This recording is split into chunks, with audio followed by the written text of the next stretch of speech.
Cotney Attorneys and Consultants is dedicated to helping the construction industry with legal, business, and safety challenges.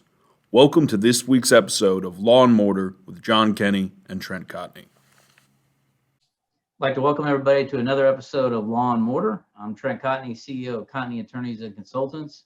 And as always, I've got John Kenny, CEO of our consulting group with us. John, how you doing?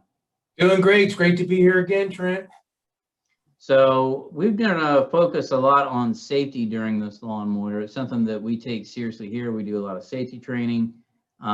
This week we had Keven Yarbrough, who's one of our safety consultants, come into our office and do a special presentation for our lawyers system-wide.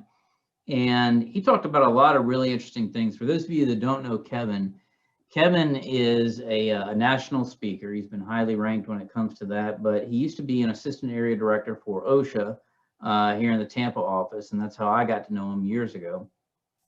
He's got a storied history of about 35 years in safety. He's worked for OSHA for 20 plus, and then he went out on his own. So what he did is he talked about some of the do's and don'ts when you are dealing with OSHA.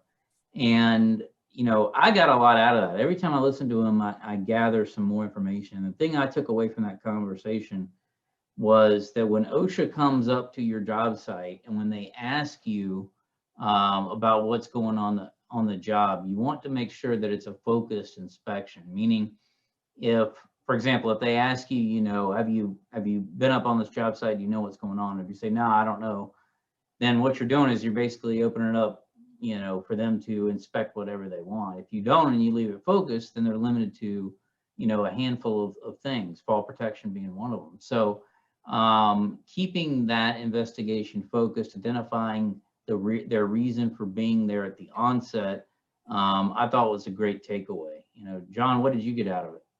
Yeah, no, it was really great seeing him in action. And when I was back in the contracting day, I actually been on the other side of the table when he was still actively at OSHA, and he's always a pure gentleman, true and true, even when he's on both sides. So the information that he passes on is valuable. It's priceless, actually, and I mean that.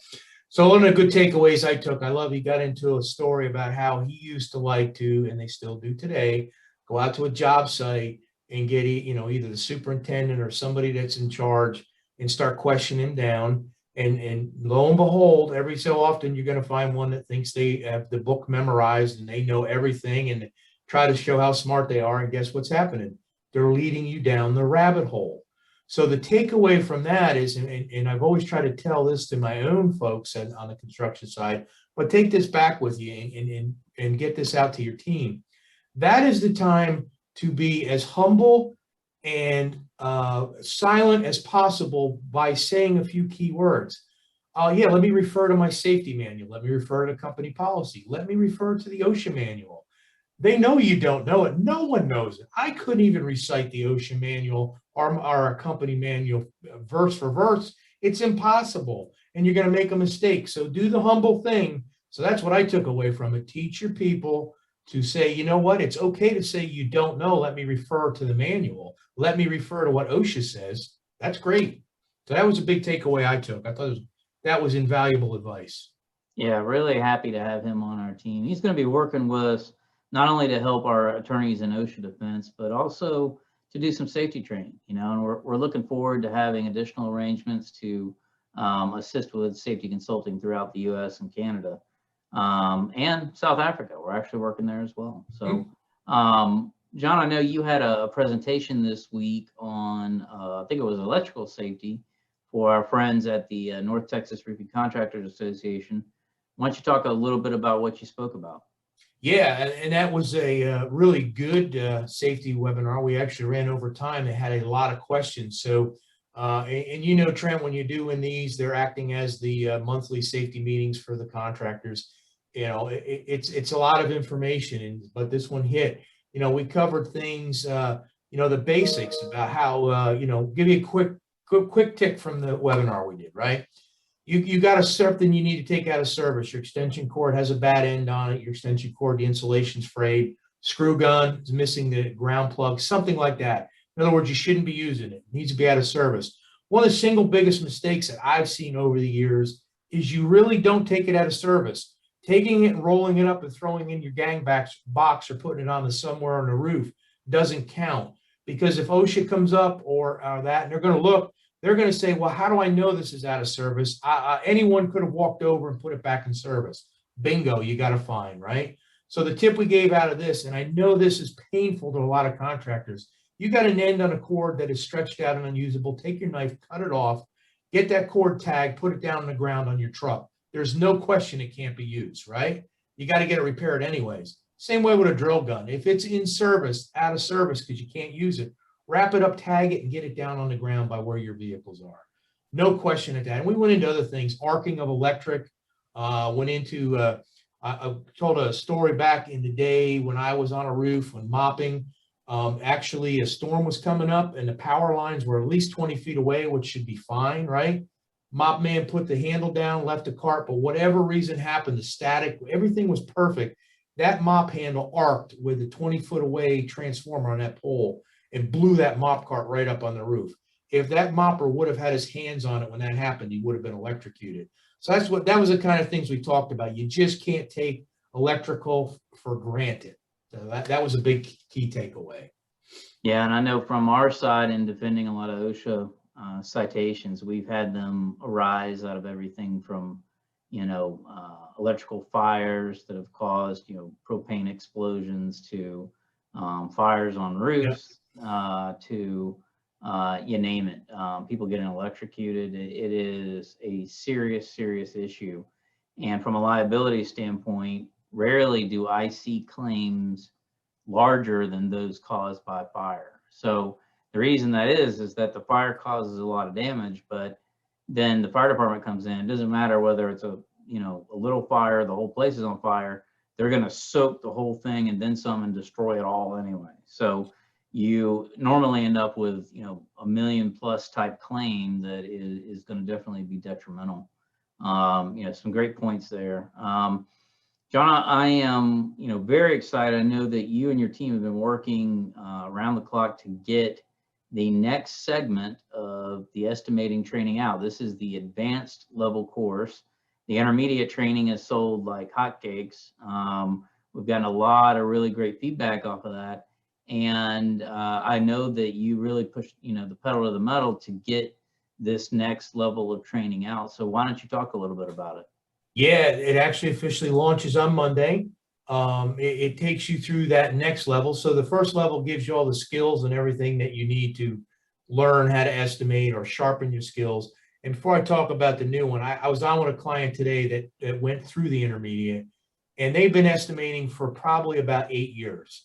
And their actual statement to me was, hey, I learned a lot of things that I was doing wrong. I wish I would have had this when I started, so I wouldn't have had to go through all the pain of learning the things I did wrong.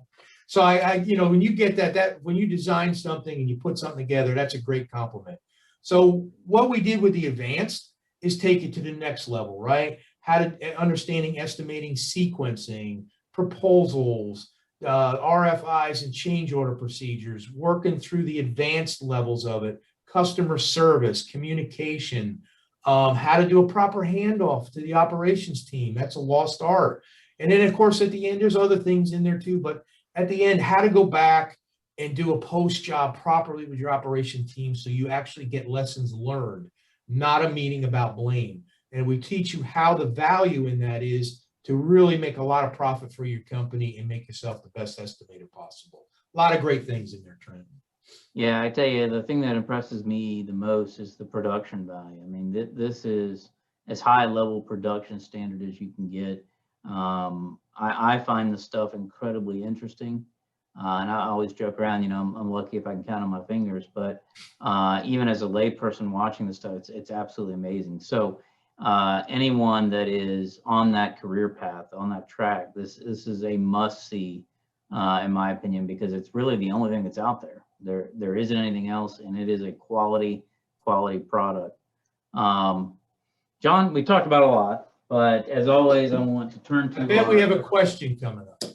Yep. We got our ever expanding pile of questions, and I print them out daily. So this is a good one. This is from Patsy, And Patsy has an insurance question, okay?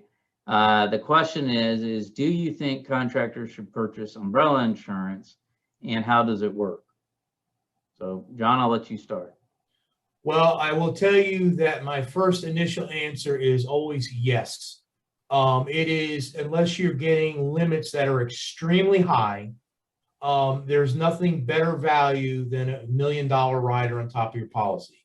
And then, of course, you can go up from there in $1 million increments. The higher your level, depending on the amount of risk you're taking, the more you pay. But I will tell you, it is without a doubt a fall safe for any contractor to have that extra protection. And it covers, usually you can get them broadband, so it will cover on all of your different policies. I mean, an auto accident today easily can be $10 million, on a settlement. So it's not just about burning a building down. It's about, your vehicles are live missiles out there. So think about that.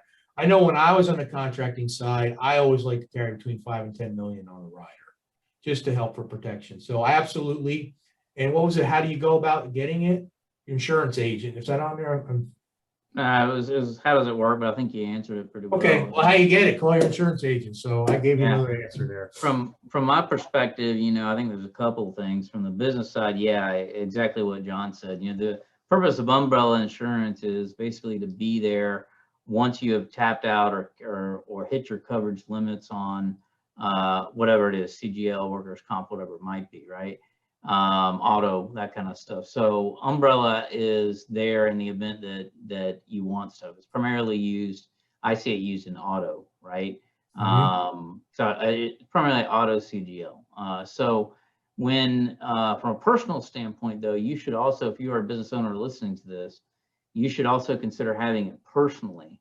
And it's fairly cheap to have a personal umbrella policy, but if you have accumulated some assets or you want to just make sure that you're protected, if you hit the limits of your personal car coverage, you want to have that capability to roll over and have umbrella step up. So always a good idea to have it. It is relatively inexpensive considering what you do pay for other types of insurance. So I would definitely consult with your agent. I think it's a worthwhile thing to do. So agreed. With that, John, we're going to wrap it up for this week. But as always, if you guys have questions for us, please keep them coming. We will answer them one every week. We promise we will get to everybody's. We're probably going to be doing some special stuff. We might even be doing a live law and mortar from IRE. So stay tuned for that. We got to figure out what we're going to do there, but we might even do something a little crazy there at FRSA's convention coming up. So if you need to reach me, you can reach me at tcotney@cotneycl.com. John, how can they get you? It's jkenny@cotneycl.com. Great. We appreciate you guys, and we will see you next week on another episode of Law and Mortar. See you soon.